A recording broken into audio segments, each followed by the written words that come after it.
সকলোকে নমস্কাৰ জনাইছোঁ। লগতে মোৰ এই ভিডিঅ'টোলৈ স্বাগতম জনাইছোঁ। আজি ৰাতিপুৱা কাপোৰখিনি ৰ'দ ওলোৱাৰ লগে লগে কাপোৰখিনি ৰ'দত দি লৈছোঁ, কাৰণ বৰকৈ ঠাণ্ডা পৰিছে আৰু সেইবাবে কাপোৰখিনি প্ৰথমতে ৰ'দত দি ল'লোঁ আৰু ইফালে ছোৱালী স্কুললৈ উলিয়াই মেলি পঠিয়াই ল'লোঁ। তাইৰ যিহেতু পৰীক্ষা চলিয়ে আছে আৰু পৰীক্ষা চলি থকাৰ কাৰণে তাইক উলিয়াই মেলি পঠিয়াই লৈ সকলো কাম বন আজৰি কৰি ময়ো মোৰ কামত ব্যস্ত হৈ পৰিলোঁ।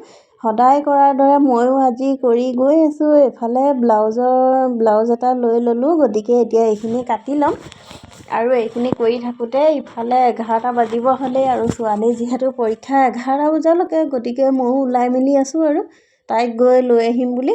আৰু অকণমান সময় থকা দেখি এইখিনি চিলাই ল'লোঁ আৰু এতিয়া 11টা বাজিয়ে গ'ল যিহেতু, গতিকে ময়ো ওলালোঁ ছোৱালী আনো বুলি। আৰু তাইক এইফালে আনিয়ে দেখিছেনে, এইফালে পহুকেইটা আছে পেহীয়েকৰ ঘৰত আৰু সেইকাৰণে তাই এইখিনি চাবলৈ যাওঁ বুলি ক'লে, গতিকে আমিও এপাক তাৰপৰা আহিলোঁগৈ। গতিকে আজিৰ ভিডিঅ'টো ইমানেই আছিলে।